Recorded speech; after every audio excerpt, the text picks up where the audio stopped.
जम्बू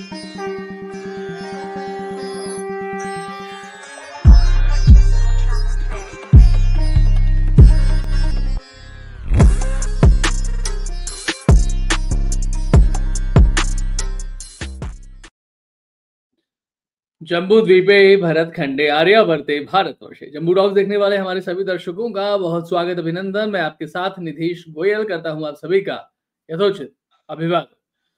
दोस्तों, जब शक्ति की बात आती है, स्वामी विवेकानंद कहते हैं कि शक्ति ही जीवन है, निर्बलता ही मृत्यु है। और इस समय भारत में राजनीतिक शक्ति की बात करें, राजनीतिक चेतना की बात करें, तो हम देखते हैं कि भारतीय जनता पार्टी विश्व का सबसे बड़ा राजनीतिक संगठन है, ऐसा वो क्लेम करते हैं। उनके साथ साथ में उनका मात्र संगठन जो जुड़ा हुआ है वो है राष्ट्रीय स्वयंसेवक संघ। दूसरी तरफ हम देखते हैं कि विपक्ष जो है वो पूरे तरीके से बटा हुआ है, बिखरा हुआ है और कोई करिश्मेटिक लीडर उनके पास में नहीं है। अगर हम पुराने लीडर्स की बात करें, चाहे वो राजीव गांधी हो, चाहे वो इंदिरा गांधी हो, चाहे वो जवाहरलाल नेहरू हो, या फिर उसके बाद के कोई भी और लोग हों, लेकिन ऐसा कोई भी वहां पर अगर आंदोलनकारियों की बात करें तो चाहे वो जेपी से लेकर के राम मनोहर लोहिया और आगे, और 2010 के बाद में जिस तरीके से अन्ना हजारे के नेतृत्व में, या यूं कहूं कि अरविंद केजरीवाल ने उनका उनका बैसाखी का सहारा लिया, लेकिन अभी कोई नहीं दिखता। लेकिन इसके बावजूद भी क्या वाकई में नरेंद्र मोदी इतने ताकतवर है? क्या राष्ट्रीय स्वयंसेवक संघ इतना ताकतवर है? मैं ये कारण से पूछ रहा हूं, इसका टॉपिक रखा है हमने भाजपा और विपक्ष, किसकी कितनी शक्ति और किसकी कितनी कमजोरी। हमारे साथ में प्रोफेसर रामेश्वर मिश्र पंकज जी जुड़े हुए हैं, जो इस मुद्दे को बहुत बेहतर तरीके से समझते हैं। गुरुजी प्रणाम, कैसे हैं आप? मुझसे ठीक है निधीश जी। गुरुजी, आज का विषय जो है उसको देने का मूल कारण है, और मैं कारण अपने दर्शकों से साझा करता हूं और उसके बाद में पूरा समय आपका है, आप उसको बहुत गहराई से इसको बताइएगा।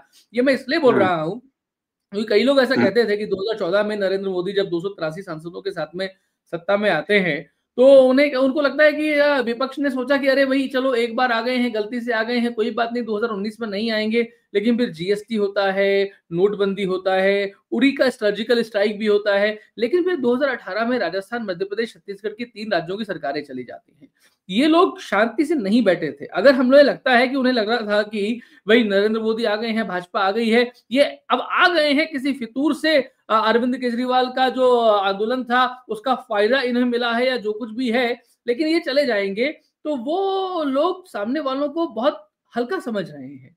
या उन्हें समझ नहीं आ रहा था कि नरेंद्र मोदी की साइकोलॉजी कैसी है, 15 साल गुजरात का शासन कैसा रहा है, वो व्यक्ति कैसा है, उस व्यक्ति का नेतृत्व कैसा है, उसकी क्षमता कैसी है, ये विपक्ष अच्छे तरीके से समझ रहा था। इसीलिए 2018 में हुआ। और मुझे लगता है कि एक जो आतंकवादी घटना हुई पुलवामा की, जो बहुत बड़ी दुर्घटना हुई, बहुत बड़ी आतंकवादी घटना हुई, और उसके बाद में जो एयर स्ट्राइक हुई, वो एक दैवीय कृपा हुई जिसके कारण से 2019 में सत्ता वापस आई, नहीं तो नहीं आती। उसके बाद में क्या होता है, धारा 370 हटती है, राम मंदिर शिलान्यास होता है, फिर राम मंदिर आंदोलन का जो है वो उसका पूरा का पूरा पटाक्षेप हो जाता है, यानी कि वो वहां पर राम मंदिर जो है वो ओपन हो जाता है, दर्शकों के लिए प्राण प्रतिष्ठा हो जाती है। लेकिन इसके बावजूद भी एक लाल किताब के सहारे, एक पप्पू के सहारे, बिखरे हुए विपक्ष के सहारे 400 पार करके 400 पार की बात करने वाले 240 पे आ जाते हैं। और सीएए होता है, जिस 26 जनवरी को जहां पर लाल किले पर झंडा फहराया जाता है, वहीं पर उसी दिन नीला झंडा भी फहर जाता है। जिस जेनजी आंदोलन की बात नेपाल में, बांग्लादेश में हो रही होती है, वो भारत में उस समय घटता हुआ दिखता है। इसका मतलब क्या विश्व की सबसे बड़ी राजनीतिक पार्टी, क्या विश्व का सबसे बड़ा सांस्कृतिक संगठन, विपक्ष के बिखरे हुए होने के बावजूद, राहुल गांधी जैसे पप्पू जिन्हें उपनाम कहा जाता है, ऐसे नेता होने के बावजूद भी क्या वाकई में उतना ताकतवर है जितनी शक्ति की बात कही जाती है, या फिर हम सामने वालों को ठीक से समझ नहीं पा रहे हैं? इस प्रश्न का बहुत गहराई से उत्तर देना है और इसे समझाना है, बिकॉज बहुत लोग इसे बहुत हल्का समझते हैं। जी गुरुजी। बहुत महत्वपूर्ण प्रश्न है आपका, क्योंकि अधिकांश लोग यही सब सोच रहे हैं। इसमें जो समस्याएं हैं, क्योंकि हम लोग वैचारिक रूप से समझ रहे हैं, तो मैं उसको थोड़ा ठीक से समझाने की कोशिश करूंगा। हुआ क्या है कि ये जो जिस तरह की शिक्षा जवाहरलाल नेहरू के समय से लाद दी गई हम लोगों पर और चली आ रही है, उसमें अपनी बुद्धि, अपने देश की बुद्धि, अपने देश का ज्ञान तो कहीं है ही नहीं है। और विदेश में कोई ज्ञान का खास काम हुआ नहीं है। 100 साल पहले तो वहां कोई व्यवस्थित राजनीति शास्त्र नहीं था, अर्थशास्त्र नहीं था, समाज शास्त्र नहीं था, कुछ भी नहीं था।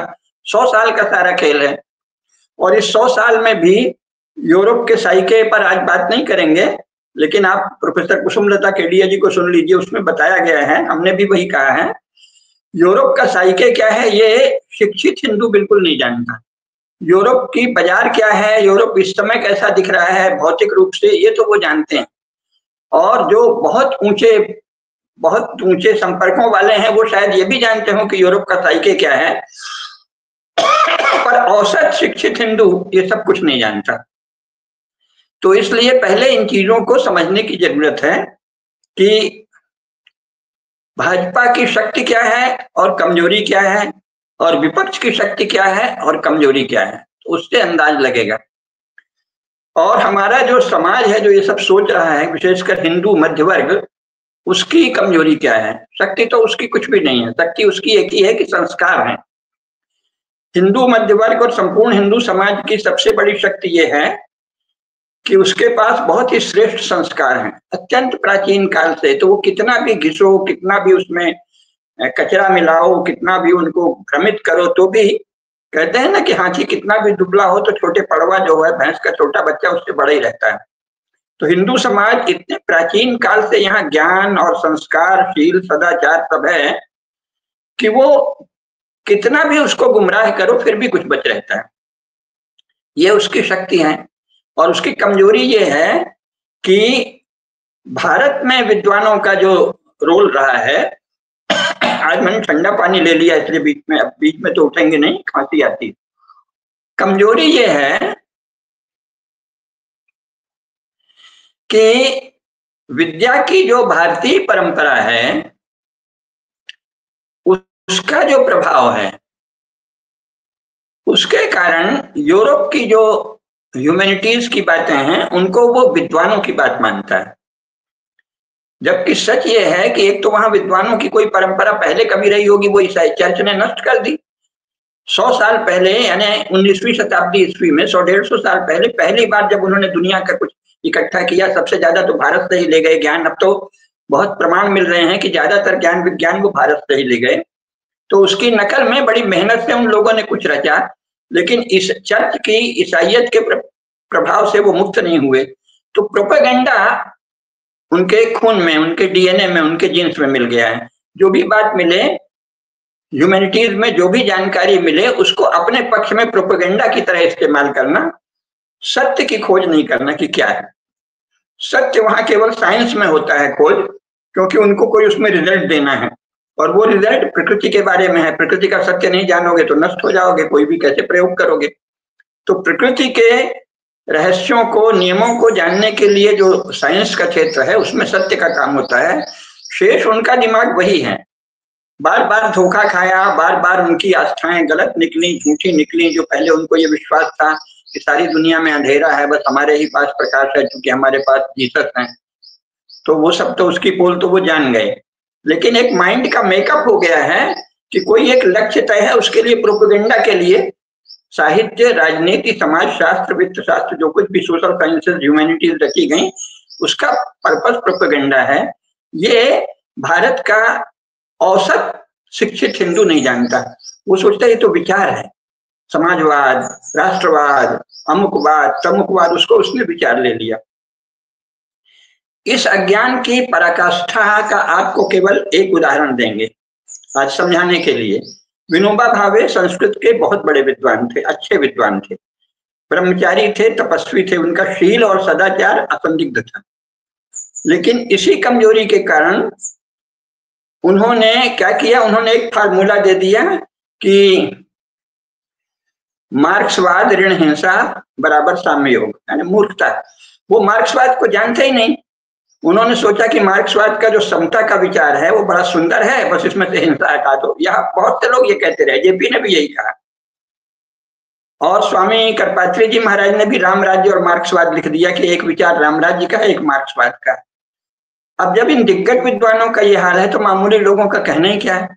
वो इसको विचारों की लड़ाई मान लिए, जो संसार का सबसे बड़ा झूठ है, क्योंकि विचार की तो कोई लड़ाई है ही नहीं है यूरोप में। यूरोप में आज तक कोई वैचारिक संघर्ष इस रूप में नहीं हुआ कि आपस में तो वैचारिक संघर्ष होता है कि वो कैथोलिक है, हम प्रोटेस्टेंट हैं, वो सेवेंथ डे एडवेंचरिस्ट है, हम कुछ और हैं, है ना, क्वेकर्स हैं, ऐसे मतभेद हैं आपस के। लेकिन दूसरों को वो दूसरा मानते हैं, उनकी तो मानना ही है ना, आदर्शार है दूसरे नरक हैं।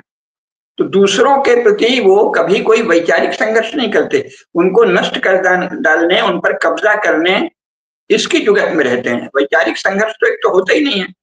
वैचारिक संघर्ष शब्द भी वहीं का कम्युनिस्टों का गढ़ा हुआ है। विचारों का तो विमर्श होता है ना, शांतिपूर्ण।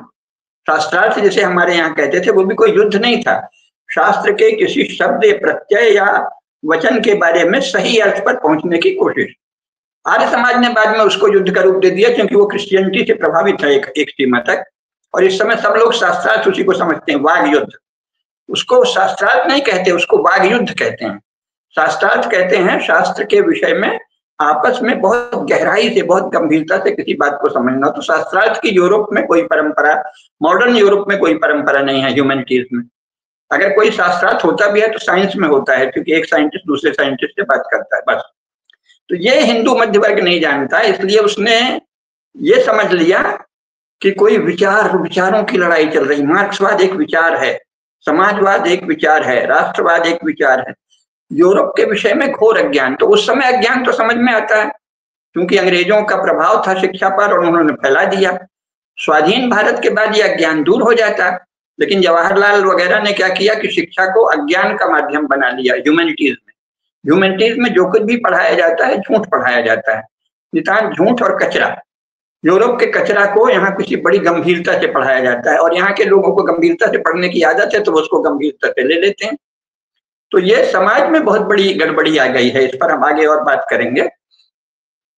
तो ये परिदृश्य देखना चाहिए कि जो हिंदू समाज है विशेषकर, क्योंकि मुसलमानों के तो अपने बहुत सारे इंस्टीट्यूशन संस्थाएं हैं, और ईसाइयों की जबरदस्त संस्थाएं हैं, वो उनको असली बात बताती रहती हैं कि हमको ये प्राप्त करना है। विचार तो वहां भी नहीं है। कम्युनिज्म में, इस्लाम में और क्रिश्चियनिटी में मूलभूत रूप में कोई विचार नहीं है। मूलभूत रूप में लक्ष्य है कि हमको दूसरों को जीतना है, दूसरों की जमीन छीननी है, सत्ता संपत्ति छीननी है और अपना बनाना है। इस प्रयोजन से फिर वो विचार गढ़ते हैं। तो देखिए, वहां तो जो ये जिन्हें विचार हम लोग समझ लेते हैं, वो चीज ही दूसरे का राज्य, दूसरे की भूमि, दूसरे का सर्वस्व छीनने के लिए बनाया गया एक स्ट्रेटेजी है, एक प्रोपेगेंडा है। ये भारत में कोई नहीं जानता, वो सोचते हैं कोई विचार है। इस्लाम भी एक विचार है, अच्छा, ईसाइयत भी एक विचार है, कम्युनिज्म भी एक विचार है। अरे भाई, विचार होगा तो वो बात करेगा, विचार होगा तो दूसरे से बात करेगा कि देखो हमारा ये मन। वो तो बात नहीं करते, मारते हैं, काटते हैं, छीनते हैं, झपटते हैं। अब ये हिंदू नहीं जानते, क्योंकि यहाँ जानबूझकर जवाहरलाल नेहरू वगैरह ने जो शिक्षा ला दी वही चल रही है। भाजपा शासन में भी वही चल रही है, उस पर आगे आएंगे कि क्यों चल रही।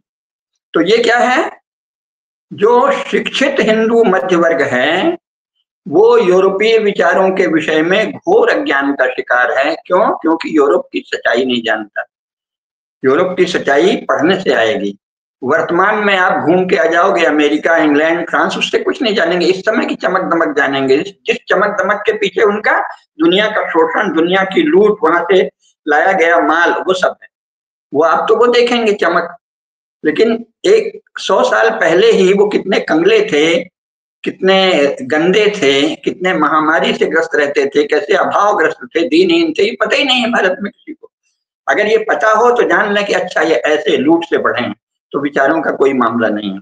तो ये नहीं जानने से हिंदू मध्य वर्ग जो है वो वैचारिक रूप से बहुत भ्रमित है। अब अपन इससे अच्छा है हिंदू समाज पर, क्योंकि आज बहस नहीं है तो पार्टियों पे आ जाते हैं। इसलिए ये विषय ऐसा है कि इसमें बहक जाएंगे तो 3 घंटा लगेगा, तो इसलिए मैंने कुछ नोट्स बना लिए हैं, है ना, कि ज्यादा बहकेंगे। तो इसको समझने के लिए, थोड़ा व्यवस्थित करने के लिए संक्षेप में सूत्र की तरह बताएंगे। तो भाजपा की शक्ति क्या है पहले ये देखें, और कमजोरी क्या है, और फिर अपन देखेंगे विपक्ष की शक्ति क्या है और कमजोरी क्या है। तो भाजपा की शक्ति है हिंदू समाज। हिंदू समाज भाजपा की बहुत बड़ी शक्ति है, क्योंकि वो संस्कारी है, सदाचार संपन्न है, शील संपन्न है। वहां गंदे से गंदा, घिनौने से घिनौना आदमी भी सामने अपने घिनौनेपन या गंदगी के लिए ताल नहीं ठोकता कि हाँ हम ये करेंगे, हाँ हम लूटेंगे, हाँ, उसकी सफाई देता है ना। अभी धीरे धीरे अब आ रहा है राजनीति में, लेकिन वो तो तब आ रहा है जब वहां से हिंदुत्व समाप्त हो गया, जैसे बिहार में। तो हिंदू समाज भाजपा की बहुत बड़ी शक्ति है। और हिंदू समाज की शक्ति क्या है? विशाल ज्ञान परंपरा, है ना। इसका ज्ञान, इसकी सदाचार की परंपरा, इसकी न्याय की परंपरा, सत्य की परंपरा, संतुलन की परंपरा, विवेक की परंपरा, धैर्य की परंपरा, बहुत धैर्यशाली समाज है। इसी को वो जो यूरोप से प्रभावित लोग हैं, जैसे लोहिया थे, बहुत अच्छे थे लेकिन यूरोप से बहुत प्रभावित थे, तो वो बड़े बेचैन होते थे, अरे ये क्या समाज है, यहाँ कभी क्रांति नहीं हुई। वो क्रांति तो लफंगों का उछल कूद है, अब तो सब पता चल गया। फ्रेंच क्रांति भी क्या थी, कुछ लफंगे और अपराधियों की उछल कूद। तो भारत में क्रांति नहीं होती, यही तो इसकी शक्ति है, क्योंकि क्रांति तो केवल लफंगे और उछल कूद वाले करते हैं, क्रांति कोई अच्छी चीज नहीं है। और रिवॉल्यूशन जब यूरोप में पहले शब्द चला था तो उसको बड़ा गंदा माना जाता था। अब वो कम्युनिज्म के असर से क्रांति क्रांति चिल्लाते हैं। नेपाल में भी जो हुआ उसमें कुछ भी अच्छा नहीं है, मार काट, आपने संसद जला दी तो राष्ट्रपति भवन जला दिया। अब वो जो बनेगा वो किसके पैसे से बनेगा? जो प्रधानमंत्री थे, राष्ट्रपति थे, वो तो उनसे तो आप पैसा नहीं वसूलेंगे, नेपाल के लोगों से ही वसूला जाएगा ना। अरबों रुपयों की आपने संपत्ति स्वाहा कर दी। तो हिंदू समाज में धैर्य है, जब तक हिंदू समाज हिंदू के रूप में बना रहेगा, ये धैर्य बना रहेगा। इसीलिए सबकी कोशिश है कि इसका हिंदुत्व समाप्त कर दो। जो भी विपक्षी हैं उनका टारगेट हिंदुत्व है, क्योंकि हिंदुत्व का संस्कार समाप्त हो जाए तो धैर्य समाप्त हो जाए। जब धैर्य समाप्त हो जाएगा तो लुम्पेन एलिमेंट्स की भीड़ रहेगी, उकसा दो, लूट लो, मार लो, इसको मारो, उसको मारो, तो समाज जो है निरंतर अस्थिर रहेगा और नेता तो बिल्कुल कैलकुलेटेड कूल रहेगा। तो वो इस निरंतर अस्थिर डोलते हुए, इधर से उधर बहते हुए फ्लूइड समाज को जहां चाहे जो चाहेगा अपने ढंग से घुमाए। राहुल की वही इच्छा है कि जो इस तरह के लुम्पेन एलिमेंट हैं उनको इकट्ठा करके लगा दो। अब वो सफल इसलिए नहीं हो रहा कि यहाँ हिंदू समाज है, अन्यथा वो सफल हो जाता है। तो उस रूप में वो पप्पू, तो उसको स्वामी रामदेव जी ने पहली बार कहा और फिर वो फैल गया। मैंने उस समय भी कहा था कि आप बहुत हल्का कर रहे हैं, लेकिन उन्होंने कहा नहीं नहीं फैलने दो। तो पप्पू तो नहीं है, वो तो एक बहुत ही धूर्त और विषाक्त जहरीला विदेशी एजेंट है ना। उसको पप्पू कहना कोई ठीक नहीं है, लेकिन चल पड़ा। खैर, तो भाजपा की शक्ति क्या है?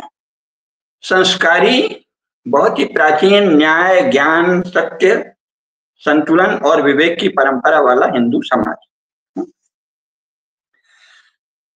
और दूसरी शक्ति क्या है भाजपा की? भाजपा की दूसरी शक्ति यह है कि उसमें एक तरह की प्रैक्टिकल विजडम है, व्यावहारिक बुद्धि बहुत है भाजपा के लोगों में कि क्या करना, कैसे करना, लक्ष्य को कैसे पाना, बहुत बड़ी बुद्धि है। और इंट्यूटिव विजडम है। संस्कारी हिंदू के कारण भाजपा के लोगों में इंट्यूटिव विजडम है, एक अंतर्दृष्टि है, तो समझ जाते हैं कि क्या है। अब ये तो हुई शक्ति, यही उनकी शक्ति है। और कमजोरी क्या है? सबसे बड़ी कमजोरी भाजपा की बौद्धिक है। संघ की भी वही, जो मैं भाजपा के लिए कह रहा हूं वो सब संघ पर लागू होता है, संघ पर पहले लागू होता है। इनकी कमजोरी क्या है? पहले हम संघ की बात करना चाहें, बौद्धिक कमजोरी है। इन्होंने ये जाना ही नहीं कि घटना क्या घट गई। 15 अगस्त 1947 को जो घटित हुआ है उसके विषय में सत्य तो ये है कि आज तक, आज के दिन नवंबर 2025 में भी संघ और भाजपा में कुछ भी ठीक से पता नहीं, फुटकर फुटकर पता है। घटित क्या हुआ है? घटित ये हुआ है कि अचानक ऐसे लोगों को जिनका भारत से, भारत की विद्या से, ज्ञान से, संस्कार से कोई रिश्ता नहीं था, ऐसे व्यक्ति को हेड बना के धीरे धीरे प्रयास हुआ कि ऐसे ही लोगों की अधिकता हो जाए, भारत को पूरी तरह कब्जे में ले लें। और ये किसकी योजना थी? क्रिश्चियन मिशनरीज की, ईसाई पादरियों की और ब्रिटिश स्टेट की। दोनों एक ही हैं, दोनों एक दूसरे के पूरक हैं। तो ब्रिटिश स्टेट की कोशिश ये थी कि यहाँ हिंदुत्व से रहित, भारतीय ज्ञान, परंपरा और न्याय से रहित ऐसे लोग शासन में आ जाएं जिनका कोई, जैसे चालू भाषा में, हालांकि वो उर्दू शब्द है और उसका अर्थ गंदा होता है, फिर भी चल गया है हिंदुओं में, तो कहते हैं जिनका कोई दीन ईमान नहीं। हालांकि दीन ईमान दोनों टेक्निकल शब्द हैं, इस्लाम में उसका दूसरा अर्थ होता है, लेकिन मतलब जिनका कोई धनी धोरी नहीं है, ये कह लें अपनी भाषा में, है ना, जिनका कोई धनी धोरी नहीं है, छुट्टा है और कहीं भी मुड़ मार सकते हैं, किसी जगह से चारा मिल जाए इसके लिए, ऐसे लोगों को शासन मिल गया। और ये बौद्धिक रूप से चूंकि भाजपा और संघ बिल्कुल नहीं जानते, तो उन्होंने क्या किया? उन्होंने जो प्रोपेगेंडा, ईसाई मिशनरियों के प्रोपेगेंडा को जो नया रूप दिया गया था, सोशलिज्म, कम्युनिज्म, नेशनलिज्म आदि, जो यूरोप की अपनी समस्याएं थी। नेशनलिज्म हालांकि अलग तरह से उभरा, लेकिन क्रिश्चियन नेशन ही नेशनलिस्ट हुए हैं और वो बड़े भयंकर हुए हैं। मतलब अपने चर्च को, अपने पंथ को भयंकरता से लागू करना। नेशनलिज्म तो यूरोप में बड़ी भयंकर चीज है ना, बहुत ही भयंकर। एक नेशन दूसरे नेशन को खा, वो जो मूल चर्च है, एक चर्च दूसरे चर्च को सहन नहीं करता और दूसरे रिलीजन और मजहब को सहन नहीं करता, तो वही नेशन के रूप में आ गया कि एक नेशन दूसरे नेशन को खा डालना चाहे। जर्मनी चाहता था कि इंग्लैंड फ्रांस को खत्म कर दें और इंग्लैंड फ्रांस चाहते थे कि जर्मनी को खत्म कर दें। ये है नेशनलिज्म। तो इसके लिए जो टर्मिनोलॉजी, फ्रेजियोलॉजी, मुहावरेबाजी, शब्द जाल रचे गए, वो यहाँ फैला दिए गए शिक्षा के द्वारा नेहरू शासन से कि कोई बड़ी गंभीर ज्ञान की चीजें हैं, समाजवाद, मार्क्सवाद कोई बड़ी चीज है। सत्य ये था कि ये तो लफंगों के द्वारा मार काट, छल कपट और दूसरों को धोखा देने और कब्जा करने की योजना से बनाई गई स्ट्रेटेजिक टर्मिनोलॉजी है। सारी शब्दावली केवल रणनीतिक है, उसके पीछे कोई विचार नहीं, ये पता ही नहीं है। लोग उसमें विचार में लग गए। मार्क्सवाद एक विचार है, वो तो जड़ता को मानते, कुछ भारत में कुछ नहीं जानते। मैं चूंकि सदा से अपने समाज से बहुत प्रेम रहा है और बहुत ही बचपन से भारत माता का भक्ति का संस्कार था, तो मैं सभी संस्थाओं को जानने की कोशिश करता था। और साहित्य में जो कम्युनिस्ट हैं, दिग्गज बड़े से बड़े कम्युनिस्ट, उनके मैं बहुत मतलब उनसे अच्छे संबंध रहे और वो जानते थे कि मैं कम्युनिज्म का विरोधी हूँ पर जानकार हूँ। सबसे हमारे नामवर सिंह, चाहे नागार्जुन, चाहे त्रिलोचन, हिंदी साहित्य में जितने कम्युनिस्ट बनते हैं सबसे परिचय रहा है, बहुत घनिष्ठ। तो मैं जानता हूं कि उनको कुछ भी नहीं पता था कम्युनिज्म का, और ये मैंने कई बार बता दिया है। भारत भवन में भी 2-3 बार मैंने बताया, नामवर सिंह जब मौजूद थे और उनको मानना पड़ा सिर झुका के। भारत के अधिकांश कम्युनिस्ट कम्युनिज्म को जानते ही नहीं, वो भी उसकी फ्रेजियोलॉजी से मुक्त हैं। अभी आज कम्युनिज्म विषय नहीं है पर हम बता रहे हैं, तो ज्यादा जाएंगे तो उसी में समय चला जाएगा, विस्तार से नहीं बता रहे हैं, फिर भी सार में बता रहे हैं। ज्यादातर लोग कम्युनिज्म को, उसका जो रियलिज्म है उसको कहते हैं ये यथार्थवाद है, जबकि यथार्थ कम्युनिस्ट आइडियोलॉजी में यथार्थ भी एक कॉन्सेप्ट है, एक प्रत्यय है, यानी वो भी एक बौद्धिक चीज है। हमारे यहाँ लोग यथार्थ का समझ लेते हैं कि जैसे टेबल है, जैसे हम बात कर रहे हैं, जैसे आप हैं, ये यथार्थ है। वहां यथार्थ भी एक विचार है, आइडिया है, रियलिज्म आइडिया है। ये भारत में हमने देखा 99.9% कम्युनिस्ट ये नहीं जानते कि रियलिज्म भी, कम्युनिज्म भी एक आइडिया है, कोई सत्य नहीं है, यथार्थ नहीं है। तो ये हाल है, यहाँ इसको मान लिया। फिर जो अच्छे प्रतिभाशाली भी थे, उन्होंने कम्युनिज्म की जो गंदगी थी, बर्बरता थी, क्रूरता थी, उसको समझा तो उसमें थोड़ा छौंकन मार दिया। यूरोप में सोशलिस्ट लोग कम्युनिज्म के विरोधी थे, तो यहाँ लोग सोशलिस्ट हो गए, और वहां जो नेशनलिज्म था लोग उसी से प्रभावित हो गए, कहीं हिटलर से, कहीं किसी से। तो ये तीनों मतवाद, कम्युनिज्म, सोशलिज्म और नेशनलिज्म, दूसरों को छलने अथवा उनको दबोचने अथवा उनसे सत्ता छीनने के माध्यम है, टर्मिनोलॉजी है। किसी वास्तविक, जिसे विचार भारत में कहा जाता है कि चिंतन मनन करके सत्य के विषय में या सत्व के विषय में किसी निष्कर्ष पर पहुंचा, उससे इनका रिश्ता ही नहीं। ये शब्दजाल ऐसे बनाए गए हैं कि दूसरे को कैसे दबोचें, कैसे पराजित करें और अपने को कैसे सत्ता में लाएं, और इसके लिए जनता को मोबिलाइज कैसे करें। तो सारी आइडियोलॉजी क्या है? मोबिलाइजिंग टेक्निक, जनमन को बहा कर ले जाने का तकनीक है। ये शुरू में कम से कम संघ वाले नहीं जानते थे। उसका कारण ये है कि जब संघ की स्थापना हुई 1925 में, तब तो ये सब विचार कहीं हवा में ही नहीं थे। न सोशलिज्म था, न कम्युनिज्म था, न नेशनलिज्म था। नेशनलिज्म के विषय में जो थोड़ा बहुत जाना लोगों ने, वो ये जाना कि अच्छा कोई राष्ट्र भाव है, तो डॉक्टर हेडगेवार ने राष्ट्रभक्ति को नेशनलिज्म समझ लिया या कह दिया। ठीक है ना, समझाना आवश्यक है, इसलिए मैं समझा रहा हूं ध्यान से। तो उसके बाद 1947 में, क्योंकि पहले तो हिंदू समाज फिर भी जैसा भी था, मुसलमानों से अंतःक्रिया हुई, अंग्रेजों ने अत्याचार किया, लेकिन हिंदू समाज की सारी संस्थाएं विद्यमान थी, मान्य थी। हिंदू समाज की क्या संस्था है? हर समाज की एक संस्था होती है। जैसे क्रिश्चियनिटी की संस्था क्या है? चर्च, चर्च की यूनिट। मुसलमानों की संस्था क्या है? उनका मस्जिद वगैरह, उनकी इंस्टीट्यूशंस हैं और ये प्रेयर वगैरह। तो हिंदुओं की संस्था क्या है? कुल समूह या जाति जिसे कह देते हैं, कुलों का एक समूह, गोत्र और फिर संप्रदाय, ये यूनिट है उसकी। इनके बिना कोई हिंदू समाज नहीं है। अगर कुल ही नहीं रहेगा, जाति ही नहीं रहेगी, तो हिंदू भी नहीं रहेगा। फिर वो मशीन का एक अंक हो जाएगा कि 104 120 करोड़ हिंदू हैं, तो नीतीश जी का नंबर है 999 और पंकज जी का नंबर है 27,806। ये हो जाएगा। इकाई के बिना आप किसी की नहीं पहचान कर सकते। और इस्लाम, ईसाइयत सब में इकाइयां हैं, और जो मॉडर्न पॉलिटिकल पार्टी है उनमें भी इकाइयां हैं, जिला स्तर का शाखा, प्रांत शाखा। इकाई के बिना संसार में कोई समाज नहीं है। और आजकल चला है कि हिंदुओं को लोग बताते हैं कि कोई इकाई मत रखो, हम सब हिंदू हैं, जाति नहीं, पार्टी नहीं, मतलब पागल। अरे इकाई के बिना संसार में कोई समाज है? अभी मैंने एक बयान पढ़ा, अब सच है कि झूठ पता नहीं, कि बड़े गर्व से उन्होंने बताया कि सरसंघ चालक जी ने कहा है कि हमारे यहाँ कोई ब्राह्मण नहीं, कोई क्षत्रिय नहीं, कोई वैश्य नहीं, सब हिंदू हैं। तो मैंने कहा इसका मतलब आप एक समाज निरपेक्ष विशेष संस्था है, क्योंकि जब समाज में ब्राह्मण है, क्षत्रिय है, वैश्य हैं, तो संघ में क्यों नहीं है? और आपने कैसे माना कि लोग ब्राह्मण, क्षत्रिय, वैश्य रहेंगे तो हिंदू नहीं रहेंगे? हिंदुत्व तभी होगा जब हम ब्राह्मणत्व का नाश कर दें, क्षत्रियत्व का नाश कर दें, वैश्यत्व का नाश कर दें, या उसको निगेट कर दें। ये क्या बात है? कल को मैं कहूं कि मैं ये हाथ नहीं हूं, पैर, ये अपनी जगह तो कहा जाएगा, शंकराचार्य ने कहा है। लेकिन अगर इसको स्थूल रूप में ले लो कि मैं ये हाथ नहीं हूं, मैं ये पैर नहीं हूं, फिर कल कह दें कि रामेश्वर मिश्र पंकज तो हाथ नहीं है, पैर नहीं है, आंख नहीं है, नाक नहीं है, मैं बस रामेश्वर मिश्र पंकज हूं, तो क्या निकलेगा उसमें से?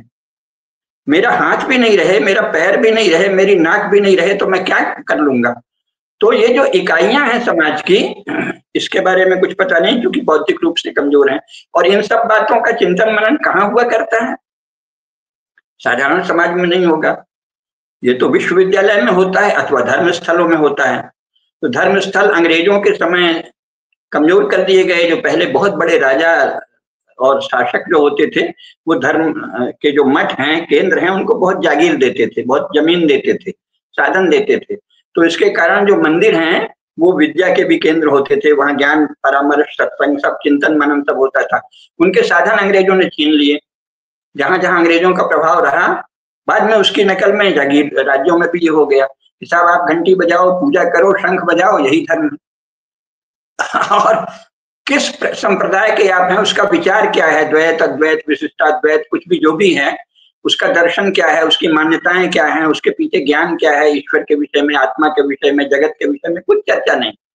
हाँ, बहुत सुंदर, क्या सुंदर मूर्ति है, सुंदर शंख बजता है, सुंदर मंदिर, इमारत है, तो प्रयोजन भूल गया। तो दो ही जगह ज्ञान होता है, धर्म की, ज्ञान की चर्चा या तो धर्म के केंद्र में होती है, मंदिरों में, जो कि खत्म हो गया। वो या तो धन, वैभव, दान, दक्षिणा मिलता है तो भंडारा अंडारा बहुत अच्छा हो जाता है, लेकिन ज्ञान की चर्चा न तो मंदिरों में बची, और दूसरा ज्ञान की चर्चा होती है विश्वविद्यालयों में। तो वो भारत में सारे विश्वविद्यालय यूजीसी के कंट्रोल में कर दिया, जो कि एक तरह के एंग्लो इंडियन लोग हैं, यूरो इंडियन मैं उनको कहता हूँ, यूरंड पंथी, मतलब जो यूरोप को प्रमाण मानते हैं और हैं देश से भारतीय। तो इस दिशा में किसी ने सोचा ही नहीं, इस दिशा में एक छोटा सा प्रश्न कर लेता हूँ, जिसके साथ साथ में ये चर्चा चलती रहे आगे, उसके बाद में राजनीति पर भी आएंगे, क्योंकि आपने वो जो महत्वपूर्ण बात कही आपने बहुत ही, कि इस कमरे के बाहर आप ब्राह्मण होंगे, क्षत्रिय होंगे, शूद्र होंगे, वैश्य होंगे, इस कमरे के अंदर आप एक हैं। ऐसे में कई बार ये बात कई बार आती है, तब ये भी कहा जाता है कि जिस तरह से विद्यालयों में, स्कूल्स में जब अंदर होते हैं, एक यूनिफॉर्म में होते हैं, या विजयादशमी पर जब संघ का पथ संचलन होता है, तब आप एक होते हैं। तो उस समय ये अंतर नहीं है कि आप कौन है कौन नहीं है, लेकिन हाँ, जब आप उस पथ संचलन से बाहर गए, जब आप इस स्कूल से बाहर गए, तो आप अपनी ड्रेसेस पहनेंगे, अपनी अपनी ड्रेसेस पहनेंगे, तो उस एक दायरे के अंदर आप जो हैं, शायद वो उसकी बात करते हैं, ये नहीं बात करते कि आप उसके बाहर जो है वो अपनी पहचान हटा दें। लेकिन जब आप अंदर हैं तो आपको किस तरीके से रहना है, उसके बाद में ये पहचान समाज में किस तरीके से लानी है, शायद इसकी बात है, कुछ और भी अलग है। अगर इसकी बात है तो भी मूर्खतापूर्ण, क्योंकि इसमें यह मान लिया है कि अगर ड्रेस पहन ली तो व्यक्तित्व विलुप्त हो जाता है। क्योंकि ये कोई नई चीज नहीं है कि जब हम सम्मेलन में, सभा में, उत्सव में, तीर्थ यात्रा में हो तो सब सदा साथ रहते हैं। इसमें कौन सी नई चीज है? इसमें यह बताना कि जैसे हमारा संगठन या संघ या कहीं एक जगह ये होता है, ये अज्ञान है ना। इसलिए तो मैंने कहा इतिहास का अज्ञान। कुंभ का मेला लगता है, जगन्नाथ की रथ यात्रा निकलती है, मंदिरों में लोग जाते हैं, कहीं बाद में विकृति आ गई है वो अलग बात है, लेकिन सरे जल जुलूस में, सभाओं में, उत्सवों में, वहां सब वो सब होते हुए भी, अपनी अपनी जाति के होते हुए भी सब घुल मिल के रहते हैं। वहां वर्जित है, शास्त्रों में तो लिखित है ना कि वहां भेदभाव नहीं कर सकते। भेदभाव केवल अपने घर में चूल्हा चौकी में कर सकते हो। सामाजिक व्यवहार में भेदभाव तो हमारे शास्त्रों में ही वर्जित है। मुसलमानों अंग्रेजों के प्रभाव से कहीं आ गया तो आप उसको दूर करिए, उससे अस्तित्व को थोड़ी विलुप्त कर देंगे। आप ये मान के चल रहे हैं कि अगर हम ब्राह्मण हैं और आप वैश्य हैं तो हम एक होंगे ही नहीं। इसमें ये खतरनाक बीज है ना कि जब तक हम ब्राह्मण हैं और आप वैश्य हैं तो हम एक नहीं होंगे, उसको बुला के एक होंगे। तो यहाँ तो आपने निगेट कर दिया ना। अरे ब्राह्मण और क्षत्रिय और वैश्य एक होते रहे हैं और रोज बार बार सिद्ध हो रहा है। कुंभ से लेके बागेश्वर धाम सरकार की यात्रा देख लीजिए, वहां कौन पूछ रहा है कि किस जात के हो, लाखों की भीड़ उमड़ रही है। तो लाखों लोगों का, सभी जातियों के लोगों का एकत्र आना तो भारत की परंपरा रही है। इसको अलग से किसी अभिमान का विषय बताना, घमंड का विषय बताना, ये तो अज्ञान है ना, ये तो परंपरा ही है।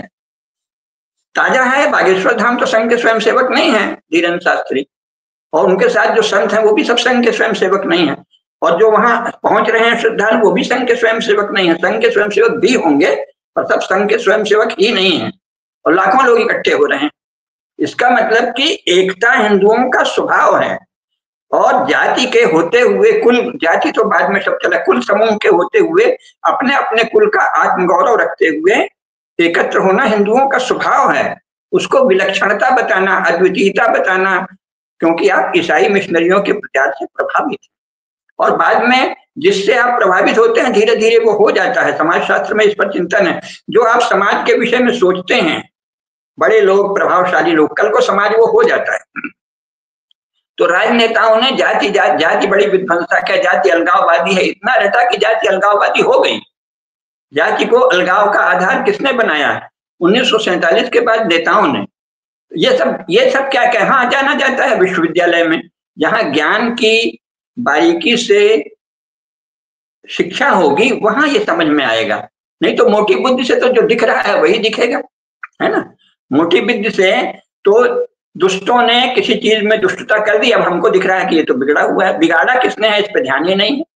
ईसाई मिशनरियों ने और उनके चेलों ने, और बाद में विदेशी शक्तियों के एजेंट राजनेताओं ने जो कुछ गड़बड़ी फैलाई है उसको हम हिंदू समाज का स्वभाव मान ले रहे हैं, और मान ले रहे हैं कि ये अपने परंपरागत। आखिर हिंदू समाज बहुत प्राचीन है ना भाई, लाखों वर्षों का है, पर आप हजारों वर्षों का तो रिकॉर्ड है। हजारों वर्ष में तो कोई ना जाति को मना करता था ना किसी चीज को, फिर भी इतने बड़े बड़े पराक्रम किए हैं, एकता रही है। तो जब पता ही नहीं है कुछ ना, इसीलिए खैर अभी जाति कोई विषय नहीं है। मैं ये बता रहा हूँ कि बौद्धिक कमजोरी है, इन चीजों के लिए बौद्धिक केंद्र होते हैं। ये पार्टी में और मंचों में और स्टेज में और घरों में बहस से तय भी नहीं हो सकती, क्योंकि आज हम जो भी मान रहे हैं वो भी कोई घर की बहस नहीं है, विश्वविद्यालयों में सिखाया गया है। उसके पहले भी हिंदू जो मान रहा है तो उसके लिए हजारों साल से एक शास्त्र रचे गए हैं, पंडित लोग उन पर बोलते हैं, उपदेश देते हैं, हर व्यक्ति उनको सुनता है, उससे वो संस्कार बने हैं ना।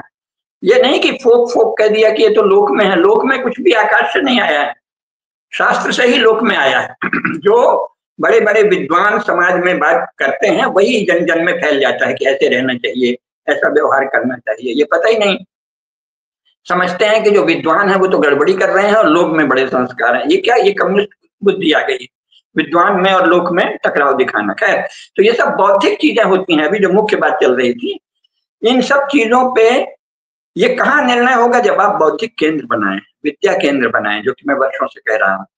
ऐसा विद्या केंद्र हिंदुओं की ओर से एक ही बना था 1915-16 में। उसकी रूपरेखा महामना पंडित मदन मोहन मालवीय ने रखी, लेकिन बाद में जवाहरलाल ने और उस समय का जो शिक्षा सचिव था अंग्रेजों का बटलर, उन दोनों ने इसके खतरे समझ लिए कि इससे तो हिंदू अपने परंपरा के ज्ञानी हो जाएंगे, तो उन्होंने इसको मटिया मेट कर दिया, और फिर वहां कम्युनिस्ट भी होने लगे स्वतंत्रता के बाद।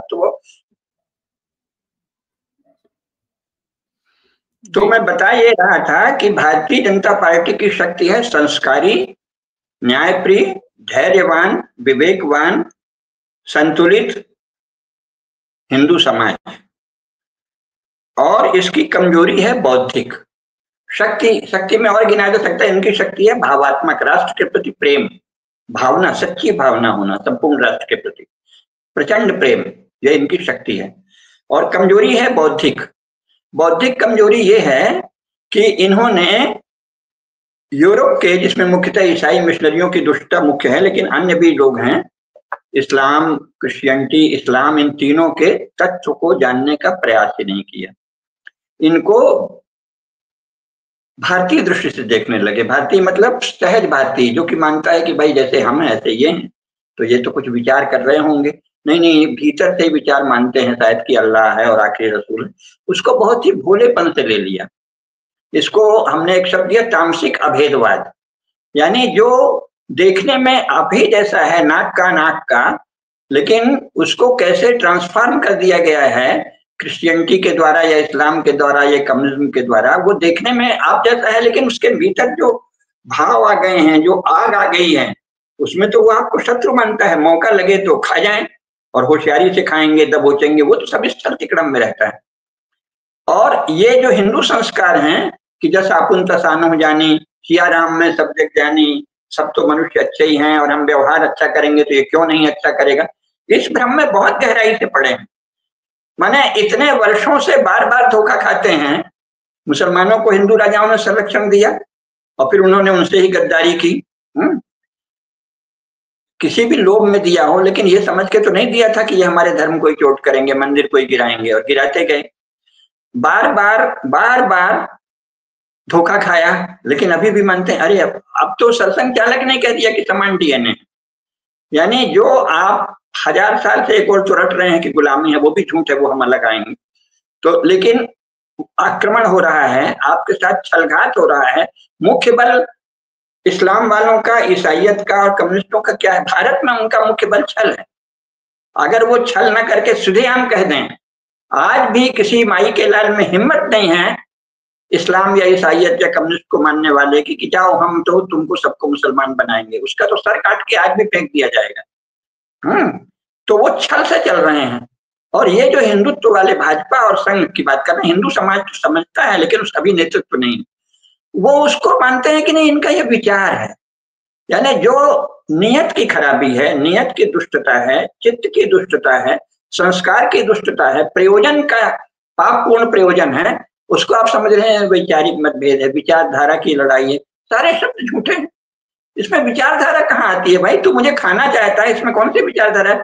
ये तो तेरे पाप को मैं खत्म करूं, बस इतना है। दुष्ट तो हर क्षेत्र में हो गया है, अभी विस्तार से नहीं जाएंगे। तो बौद्धिक कमजोरी आ गई।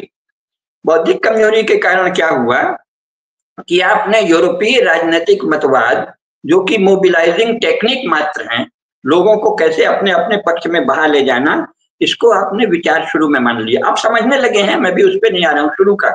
तो इसके कारण तामसिक अभेदवाद आ गया। उससे क्या हुआ कि ये जो हिंदू ही परिवार में पैदा हुआ है और वो नास्तिक हो गया है, कम्युनिस्ट हो गया, फिर भी उसको अपना बच्चा, अपना भाई, अपना भतीजा मानो। तो जवाहरलाल जी शांतिवादी हैं, इसलिए ऐसा कर रहे हैं। कुछ पता ही नहीं शांतिवादी कैसे होगा। उसने तो लिख के दिया था कि वर्ग संघर्ष की ज्वाला पूरे विश्व में फैलने वाली है, गांधी जी को लिख के दिया था। और मैं उस समय वर्ग संघर्ष के जो पक्षधर यानी कम्युनिस्टों के साथ होऊंगा और सारे संसार में आग लगाने में मैं भी आगे रहूंगा। यानी जो हिंसक विचार का खुलेआम न केवल पक्ष लेता है बल्कि गुणगान करता है, जिसने स्टालिन और लेनिन के गुणगान किए, उसको आप शांतिवादी कहते हैं।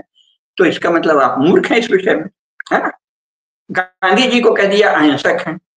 अरे भाई, एक आदमी खुलेआम लाखों लोगों को मरवा रहा है। आप ध्यान से पढ़िए तो पता चलता है कि उन्हें मालूम था कि लाखों लोग मारे जाएंगे। वेबल से भी यही कहा था ना, let there be blood bath, होने दो रक्तपात। तुम तो जाओ, अर्थात हमारे लोगों को सत्ता जल्दी से देके जाओ। और उधर सारी समझौता उनसे सत्ता भी कर रहे हैं। तो जो लोग जानबूझकर हिंदुओं को मरवा रहे हैं ताकि विभाजन हो जाए, और विभाजन का उद्देश्य इंग्लैंड की सेवा था, मुसलमान उसमें प्रश्न ही नहीं है। मुसलमानों का दम नहीं था पाकिस्तान लेने का। अंग्रेजों ने गांधी नेहरू को पटाया और फिर ये सोचा गया कि क्या करें, कैसे, किस आधार पे दें, तो थोड़ा दंगा करा दिया। ये दंगा भी प्रायोजित था, नहीं तो मुसलमानों की हिम्मत नहीं थी दंगा करने की, हिंदू उनको कुचल देते। तो हिंदुओं को अहिंसा और दूसरे नाम से दबाया और पाकिस्तान बनवा दिया ताकि इंग्लैंड का और अमेरिका का वहां कब्जा बना रहे, जो आज तक है। आज भी पूरब और पश्चिम दोनों तरफ जो अब पाकिस्तान और बांग्लादेश हो गए, वहां अमेरिका की चल रही है। तो ये इंग्लैंड और यूएसए के पक्ष में किया गया बंटवारा था भारत का। ये आज तक कोई संघ वालों ने नहीं, तो इस चक्कर में पड़े हैं हिंदू मुस्लिम, हिंदू मुस्लिम। अरे मुसलमानों की तो कभी आदत ही नहीं रही ज्यादा वीरता करने की, हिंदुओं से डर के रहते थे और बार बार पिटते थे, फिर बीच में छल करते थे। तो आपको कुछ पता ही नहीं है, क्योंकि बौद्धिक केंद्र नहीं है और तामसिक अभेदवाद है। हमारे घर में पैदा हुआ इसलिए कम्युनिस्ट भी हो गया, तो हमारा बेटा है, भाई है, भतीजा है, भाई वो अलग जीव हो गया। ये जो यूरोपीय मतवाद हैं, ये जैसे मनुष्य को पिशाच बनाने का केमिस्ट्री है, रसायन है। वो कम्युनिस्ट हो गया तो आपके घर में रह के भी आपकी परंपरा को, आपके कुल को, सबको नाश करने के लिए है। कोई व्यक्ति क्रिश्चियन बनता है या मुस्लिम बनता है या कम्युनिस्ट बनता है तो वो सबसे पहले अपने पूर्वजों को गाली देता है। मुसलमान वाले कहते हैं कि हमारे सारे पूर्वज जाहिल थे, जाहिलिया था। क्रिश्चियन कहता है कि सारे पूर्वज जो है वो अंधेरे में थे, डार्कनेस में थे। और कम्युनिस्ट कहता है कि सब अवैज्ञानिक थे, अब हम पहली बार वैज्ञानिक हुए हैं। तीन अलग अलग विशेषण, तीनों का प्रयोजन है पूर्वजों को गाली देना, पिछड़ा बताना। ये पता ही नहीं है, वो तो हमारे हैं। नतीजा ये है कि हमने भारत में अंग्रेजी जारी रखी। ये संघ वाले बहुत बोलते हैं, ये धीरे धीरे मुहावरा बन गया है, भाई हमने जारी रखी है। यानी जो स्पष्ट रूप से राजनीति में आपका शत्रु है, उससे तादाद में, इसको कहते हैं तामसिक अभेदवाद, है ना। अब ये पहली बार नरेंद्र मोदी और अमित शाह के समय प्रतिस्पर्धी पर प्रहार, ये राजनीति का लक्ष्य रखा गया है। लेकिन वैचारिक स्तर पर अभी भी अंधेरा है। वो प्रतिस्पर्धी केवल सत्ता के लिए नहीं है, वो तो भारत के ही प्रतिस्पर्धी हैं। तो आप उनको अपना मानना, हमने तिब्बत चीन को दे दिया इसलिए कि सरकार थी। भाई सरकार में आपको तो दमित किया जा रहा था ना, आप पे तो सेंसर लगाया गया था ना, आप पे तो प्रतिबंध लगाया गया था ना, फिर भी वो हमारे हैं। क्यों? 1947 के पहले का दिमाग चल रहा है कि उस समय हिंदू समाज एक था। अब तो हिंदू समाज एक है ही नहीं, क्योंकि शासन ने योजना पूर्वक हिंदू समाज को खंडित किया है। तो अब की रणनीति अलग होगी, ये कुछ समझ ही नहीं है। तो ये इनकी कमजोरी है। मुख्य बात विषय पे आए नहीं तो चला जाएगा। तो कमजोरी है बौद्धिक, उसके लिए विद्या केंद्र आवश्यक थे जो एक भी नहीं है। तो विद्या केंद्र के अभाव में, जैसा मैंने शुरू में कहा, प्रैक्टिकल विस्डम, व्यावहारिक बुद्धि बहुत है, उसके द्वारा ये जीत जाते हैं। कमजोरी यही है कि इनके सारे मुहावरे शत्रुओं के द्वारा उछाले गए हैं और ये केवल जवाब देते हैं। संघ का भी वही है, जो वो करें आप उसका जवाब देने बैठ जाते हैं। आपने इतने दिनों में ये शक्ति नहीं प्राप्त की है कि आप कुछ बात कहें और वो जवाब दें। कोई भी ऐसी चीज नहीं है जो इन्होंने आगे बढ़ाया हो और वो जवाब दें, उसकी बजाय वो जो कहते हैं उसका जवाब देते हैं, है ना। और अब समय बीत रहा है इसलिए संक्षेप में उनका क्या बल है। शुरू से कांग्रेस और विपक्ष का क्या बल है।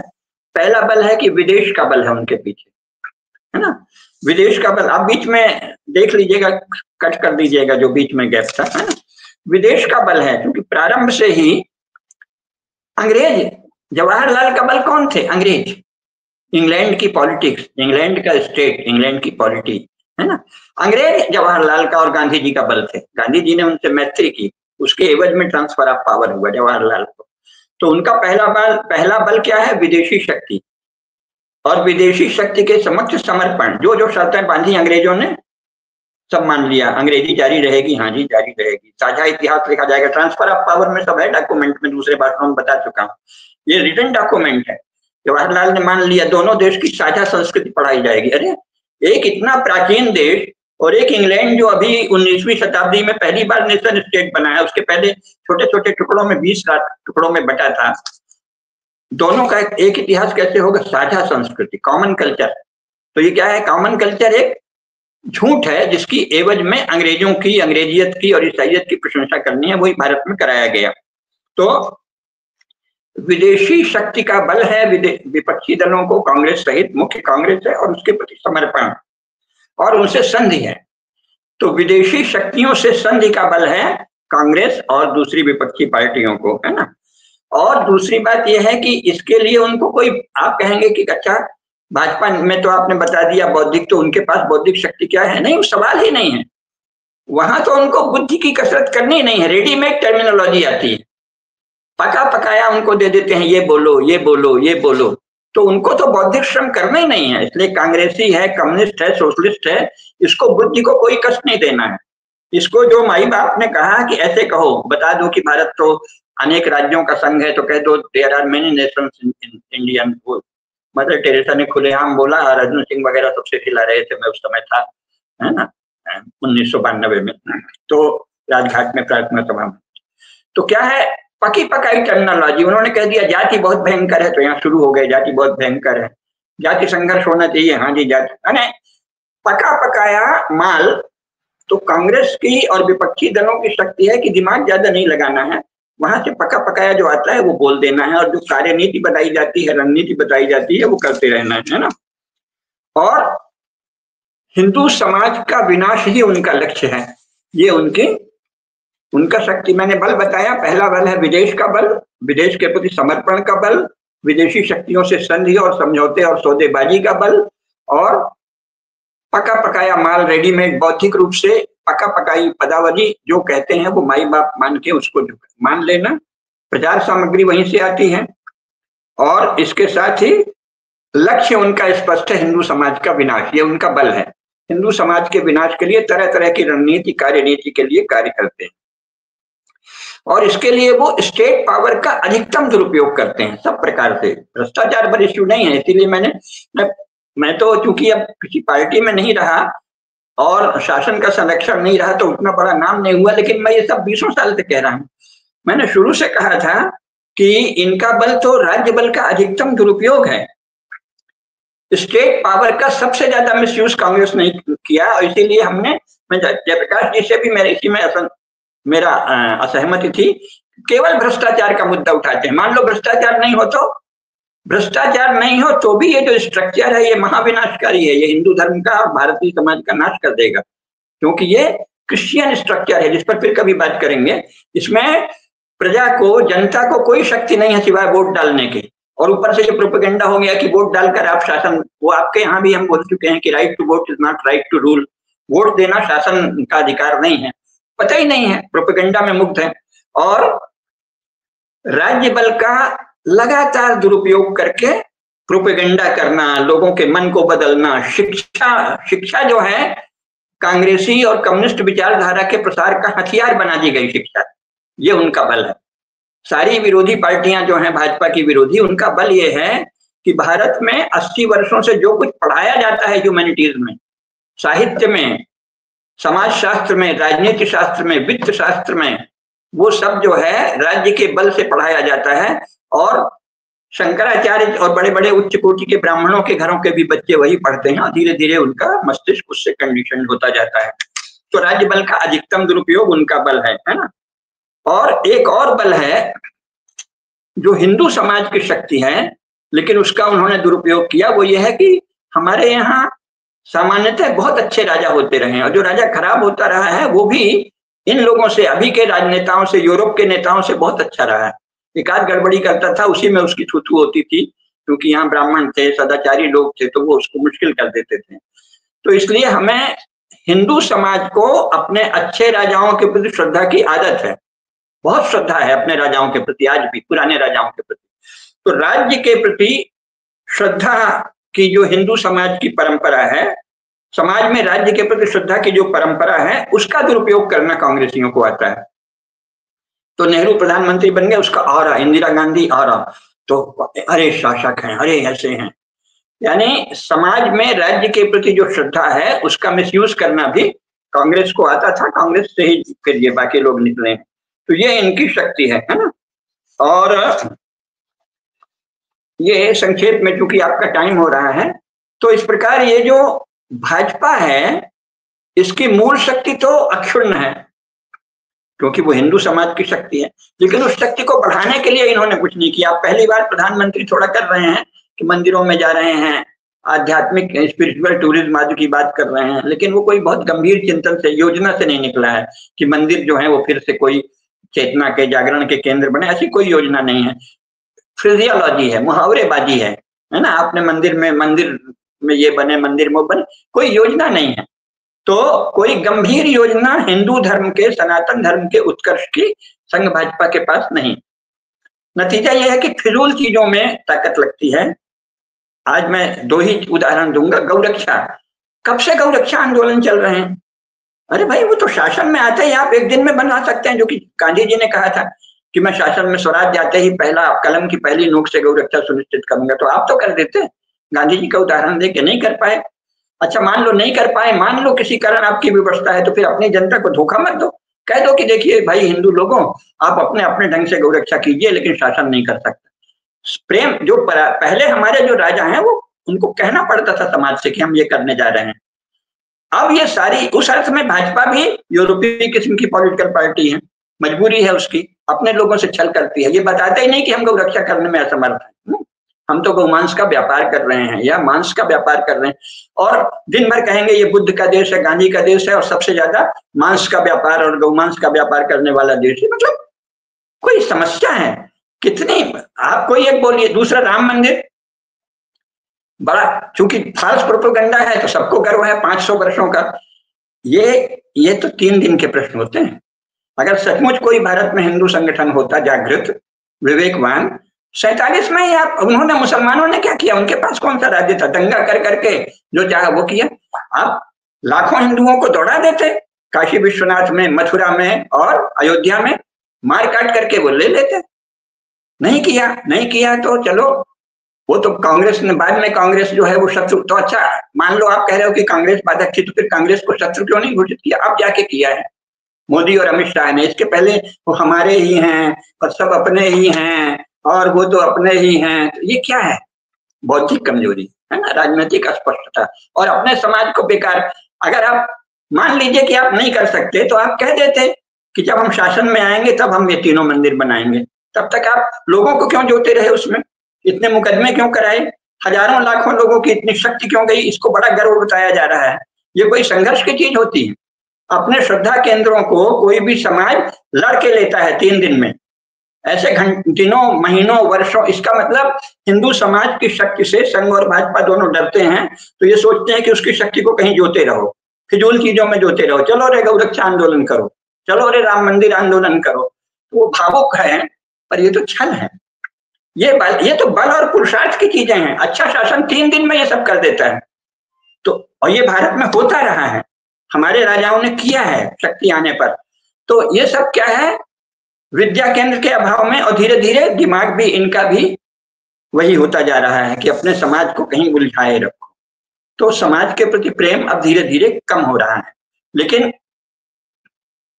जो मोदी जी अपवाद हैं, कोविड के समय उन्होंने लाखों लोगों को, तो ये वाला प्रेम तो है, भौतिक प्रेम बहुत है, करुणा है, अन्न दे दिया, ये दे दिया, लेकिन सनातन धर्म के प्रति, उसके ज्ञान के प्रति कोई प्रेम भाजपा में आज तक नहीं दिखता।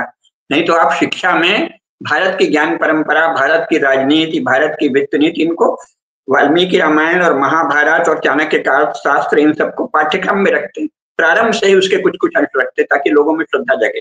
तो वहां अभी भी वही चल रहा है। तो भाजपा की बौद्धिक कमी कांग्रेस और विपक्षी दलों की शक्ति है। शक्ति इस अर्थ में है कि वो अपना भारत द्रोही, हिंदू द्रोही एजेंडा लागू करने के लिए उनको खुली सड़क मिल जाती है, वो जो चाहे वो प्रचार कर देते हैं। तो ये अभी चलेगा, लेकिन फिर भी अंत में भाजपा की ही जीत होगी। 2 मिनट एक चीज और बता दें, वो ये कि जो इन शिक्षा के अभाव के कारण, अलग से आपने लर्निंग सेंटर, मैं सरस्वती शिशु मंदिर को शिक्षा नहीं कहते, हायर सेंटर, ज्ञान के केंद्र बनाने की बात है, जहां आपके पास ज्ञानी लोग हों। तो अगर ज्ञानी लोग होते तो वो इन सब समस्याओं को बता देते। उसके कारण क्या है कि अभी भी जो कार्यकर्ता भी हैं या अच्छे विद्वान भी हैं, अधिकांश उनके संघ भाजपा से जुड़े, वो, जैसे आपने शुरू में केवल राजनीतिक दलों की बात की, भाजपा ऐसी, विपक्ष ऐसे, ये स्टेट थोड़ी है। तो स्टेट का एक टूल है ना पार्टियां। स्टेट तो बहुत बड़ा है, उसमें जुडिशियरी है पूरी, और ब्यूरोक्रेसी है, और साथ ही ये विधायिका है। तीनों मोर्चों पर हिंदू धर्म के पक्ष में, सनातन धर्म के पक्ष में क्या करना है, ये किस पार्टी का एजेंडा है? भाजपा संघ का भी नहीं। जुडिशियरी बहुत बड़ी ताकत है, जुडिशियरी पर कब्जा है विदेशी शक्तियों और विदेशी मतवादों का। हम तो देख रहे हैं कि सुप्रीम कोर्ट के भी जज कैसे कैसे निर्णय दे रहे हैं, सब हिंदू धर्म के विरुद्ध। वो भी तो राज्य है, स्टेट का अर्थ जुडिशियरी भी तो बहुत बड़ा स्टेट का ही पार्ट है, वो राज्य है। और ब्यूरोक्रेसी है, ब्यूरोक्रेसी में भी आप व्यक्तिगत रूप से अब लोग जा रहे हैं जो संघ की ओर भी झुकाव रखते हैं, लेकिन एक भारतीय ब्यूरोक्रेसी कैसी हो? ये तो अंग्रेजों की बनाई ब्यूरोक्रेसी है ना, तो इसको कांग्रेस ने तो जारी रखा। भारतीय ब्यूरोक्रेसी कैसी हो? अभी आज तुरंत नहीं होगा, लेकिन अगले 25-50 साल में सब हो सकता है अगर इस पर विचार करें। और मुझे लगता है कि नरेंद्र मोदी और अमित शाह में ये क्षमता है। तो अभी मुख्य बात है कि वैसे तो लक्षण सब शुभ ही दिख रहे हैं, और जो कई बार लगता है कि ये वो जो चाहते हैं वो नहीं कर पा रहे हैं, उसका कारण हम लोगों को भी जो सरकार से बाहर व्यापक हिंदू समाज है, उसकी भी ये समझ की कमी है कि वो पॉलिटिकल पार्टी को ही स्टेट मान रहा है। लेकिन स्टेट तो ब्यूरोक्रेसी भी है, जुडिशियरी भी है, और वो स्टेट जमा हुआ है, बहुत ही व्यवस्थित है, तो समय लगेगा। जब हमने 80 साल हिंदू द्रोहियों, धर्म द्रोहियों, भारत द्रोहियों को झेल लिया, और हिंदू समाज नहीं तो झेला, उसी ने उनको बढ़ाया, तो अब भाजपा को भाई 40-50 साल तो सहन करो। और मुझे लगता है कि भाजपा के आने से वातावरण तो परिवर्तित हो चुका है। आज ये सब बातें कही जा रही हैं, आज वहां जयपुर में डायलॉग हो रहा है राष्ट्रवादियों का महाकुंभ नाम से, जो भी हो, लेकिन शत्रुबोध शीर्षक से वो बहुत सी बात कह रहे हैं। कांग्रेस शासन में तो इसमें पता नहीं क्या हो जाता। हमने केवल एक साधारण सा सम्मेलन किया था वाराणसी में, तो कम्युनिस्टों का, और उस समय मुलायम सिंह की सरकार थी, उसने पता नहीं क्या अतिक्रम किया। थोड़ी देर में पता चला कि पीएसी ही नहीं, इस विशेष सशस्त्र बल की गाड़ियां आके चारों तरफ घेर ली गांधी विद्या संस्थान।